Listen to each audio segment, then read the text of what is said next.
Good afternoon. This time, about a year ago, we already had a meeting. At that time, we were working on a project when we would approach different organizations related to the fish sector to find about changes that occurred in their activity due to the pandemic COVID-19, possible difficulties or perhaps some benefits from it.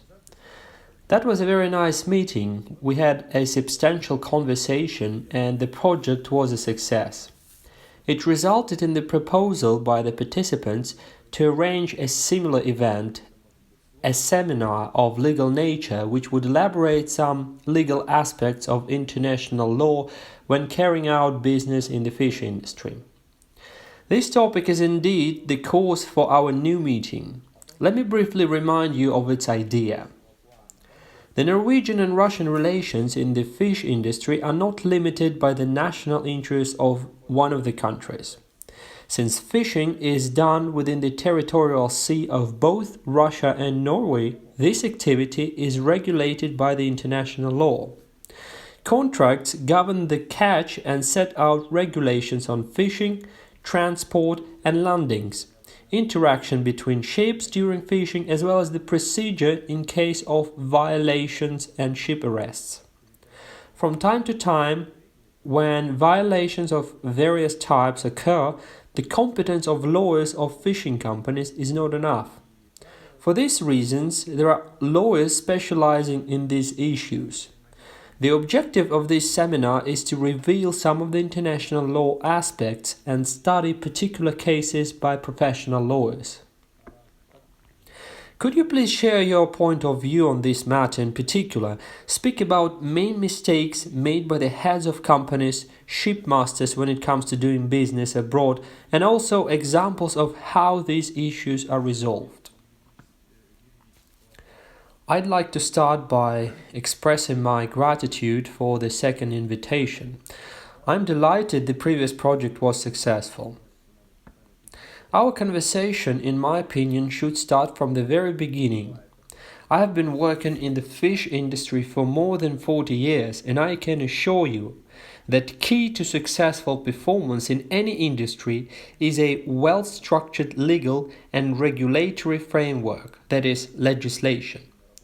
As for us, Norway, Russia and Murmansk region in particular, the operation of the Barents Sea and its resources has been brought to the forefront as it is first and foremost the economics of our countries.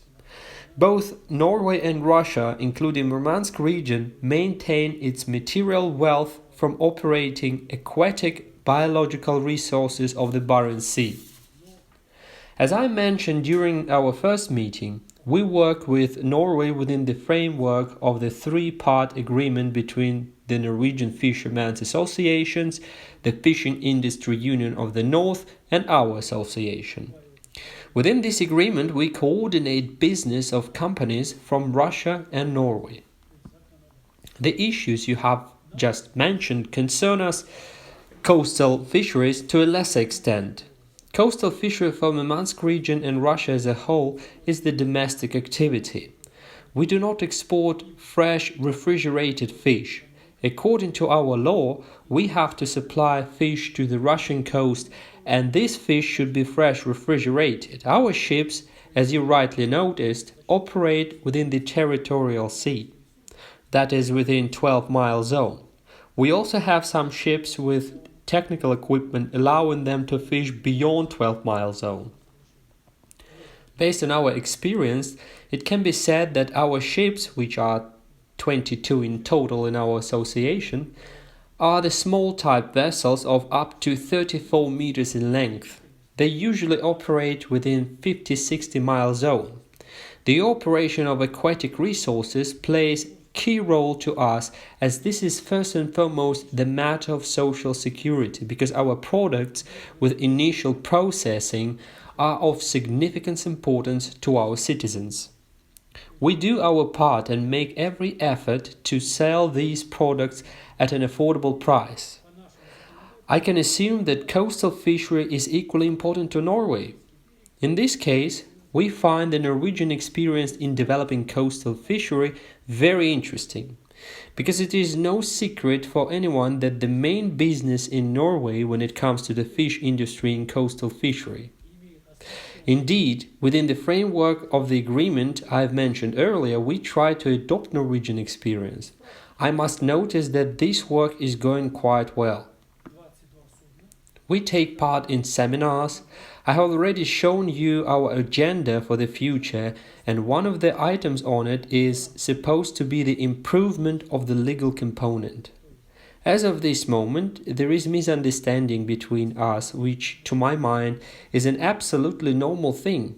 For example, coastal fishery in Norway mostly occurs within the fjords closer to the coast, whereas our fishing conditions are different and our fisheries have to operate away from the coast. We do not have the fjords as in Norway. We operate in the open area. We, coastal fisheries, have no issues with the frontier agencies within the framework of the law. Moreover, we arrange bilateral meetings with frontier agencies of both countries, which allows us to adopt the experience of the Norwegian partner, even though, as I said, our coastal fisheries have their differences. Though, being a fisherman with substantial experience, I can say that I noticed some moments of legal misregulation that put obstacles in our work. A striking example can be recent events related to the imperfection of the law when, according to our law, coastal vessels could not perform initial processing on fish. Norway has no such restriction. Having taken as a basis the Norwegian experience, we tried to adopt it in Russia. We raised our concern to this problem at our legal and regulatory bodies. So very recently, on Fisherman Day, the amendments were adopted to the law, and now initial fish processing is allowed on the coastal fish boats, providing this is done following the instructions. What does it mean? It means the cooperation between our countries has its fruits. Now, we say all the time that the Barents Sea is our so-called field garden we do the harvesting in, both in Russia and Norway. I'd like to say that I have brought up the matter at different levels of making Norway and Russia the sole owners of the Barents Sea and not to let others fish in it. I admit that it might be incorrect of me from the point of view of the law, but anyway, why don't we put a thought to it, considering that the Barents Sea of our both countries is the direct breadwinner, so-called, and foundation of safety. With this done, we could ensure more efficient and sustainable use of aquatic biological resources of the Barents Sea.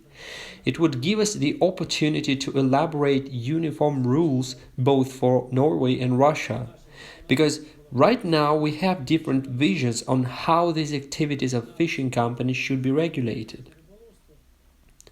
In our association, there are ships operating within a 200-mile zone and Archipelago Spitsbergen.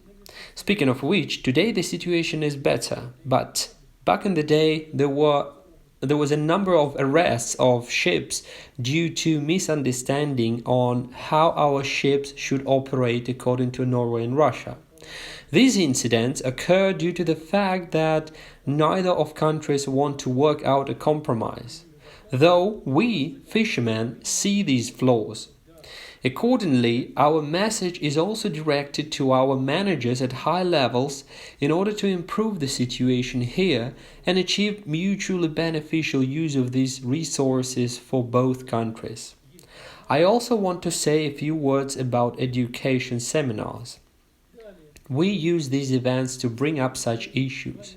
I remember 1.5 years ago we had a seminar in Tromsø at which the Norwegian prosecution body shared its view on some rules, and we tried to implement these rules in Russia.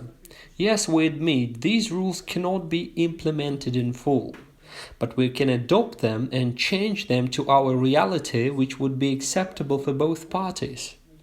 Accordingly, I want to pay attention that the role of social organizations such as the Fishing Industry Union of the North, Union of Industrialists, is of great importance. We are seen and we are heard. Yes, the pandemic messed up our plans. However, we are planning to implement the marine debris program. This is a very important thing. Pollution of our ocean, especially our ecologically clean Barents Sea, is unacceptable. Otherwise, we risk having nothing for our descendants. This should be our concern, I believe. However, I noticed that about a year ago there was a commission consisting of representatives of Russia and Norway that performed a pollution analysis within the coastal area of the Barents Sea in Murmansk region. The conclusion of the commission was that coastal areas were free of contamination. Nevertheless, international organizations claim the world ocean is polluted to some extent. That means this topic will stay urgent in the future. Since this is our common problem, I think we need to work out common legal rules also. Anyway, Anatoly, keeping in mind that it is perhaps not your field of expertise, since you are focused more on coastal fisheries, which boats do not operate abroad, but since you might be interested in how your colleagues are doing, can you say it about the examples of violations both in Norway and Russia which lead to ship arrests? What is the cause for it? Maybe it is mistakes related to keeping documents.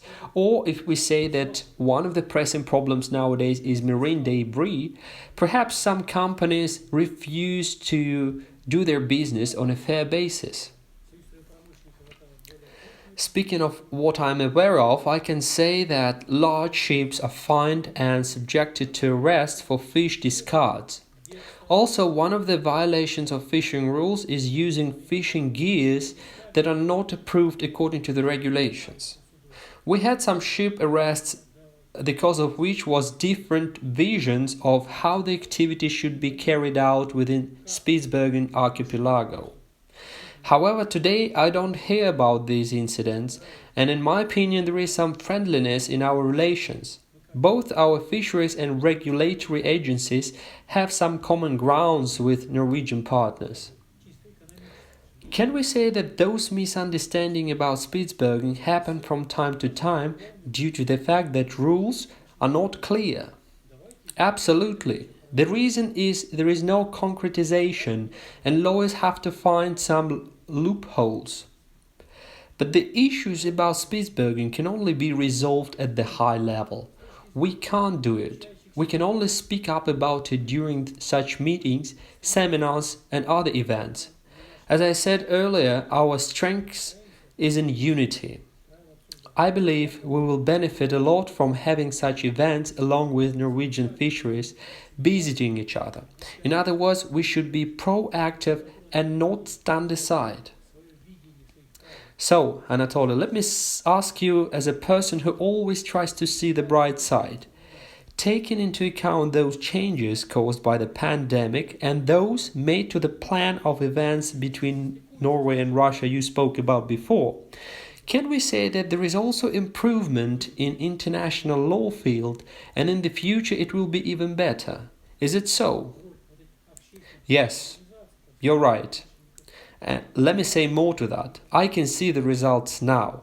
We exchange experience and the changes made to the coastal fisheries do good for us.